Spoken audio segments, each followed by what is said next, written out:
تعاقد نادي أهلي جدة السعودي رسميا مع اللاعب الإسباني الشاب غابري فيغا 21 عاما قادما من فريق سيلتا فيغو الإسباني خلال فترة الانتقالات الصيفية الحالية.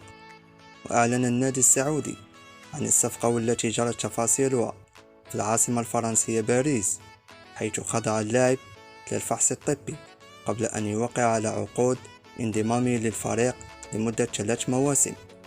وكلفت الصفقة النادي السعودي 40 مليون يورو، هي قيمة الشرط الجزائي في عقده مع النادي الإسباني، علما أن اللاعب كان محط اهتمام من عدة أندية أوروبية كبيرة أبرزها باريس سان جيرمان الفرنسي ونابولي الإيطالي.